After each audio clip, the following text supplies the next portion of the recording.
Dahulu kita ini dididik ada di rumah sini oleh al-walidah, oleh ibu, tidak boleh makan kecuali dengan izin orang tua. Kalau makan bersama, kalau ngambil apa makanan harus izin dulu, minta itu dikasih, minta ini dikasih. Nah, kita kadang-kadang nakal, kalau dibuatkan buah begitu ngambil duluan sebelum walid, sebelum abah ngambil duluan. Umi menyatakan ayo minta dulu, minta izin dulu.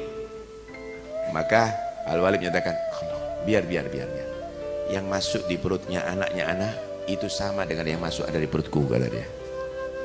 Yang dinikmati oleh anakku sama dengan yang aku nikmati, kata beliau.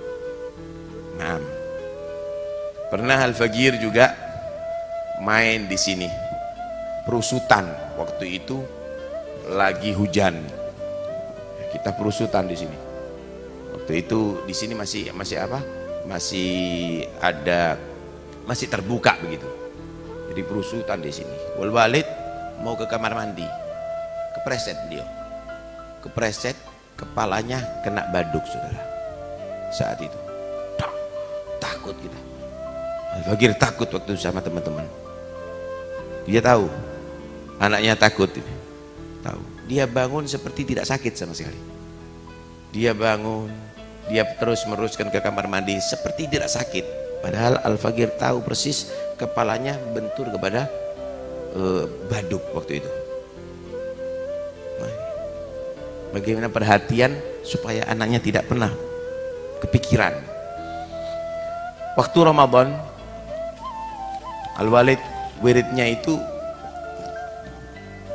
Isya awal, beliau tadi itu sholat qabliyah, kemudian setelah itu sholat Isya berjamaah, ba'diyah, kemudian sholat tasbih, kemudian sholat witir 8 rakaat, kemudian baca Yasin, Waqi'ah, Tabarak dan Ratib sambil menunggu orang yang mau tarawih dengan beliau.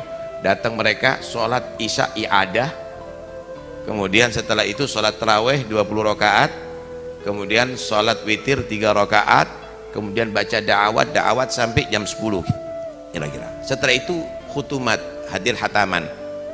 Itu sehari kadang-kadang 3 tempat sampai 4 tempat. Beliau punya kunci sendiri supaya tidak mengganggu al-walidah yang tidur, ibu Umi yang tidur.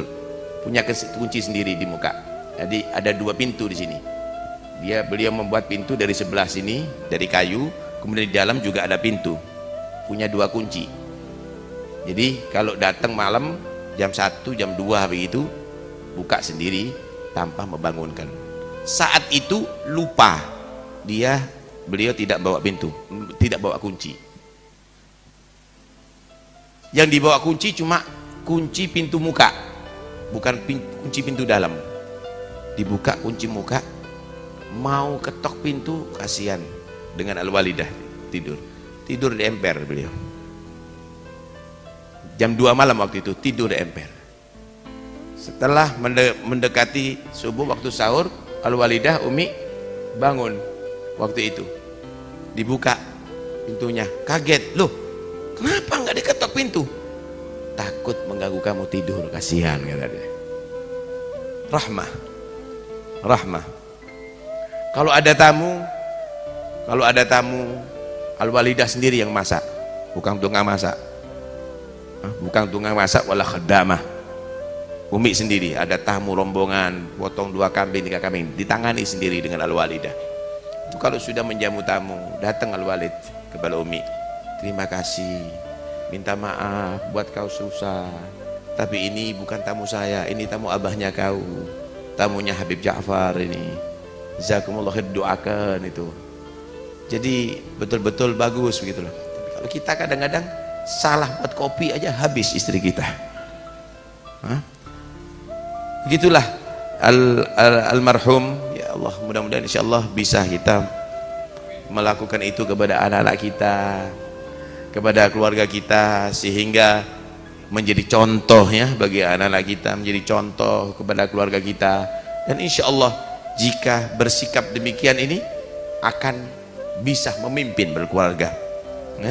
Kata Nabi SAW, khairukum khairukum li ahlih. Sebaik-baik kamu itu bukan paling baik, bukan yang paling hebat bisnisnya, bukan yang paling hebat kerjanya, bukan yang paling tinggi pangkatnya. Sebaik-baik lelaki itu adalah yang paling bagus memimpin keluarga.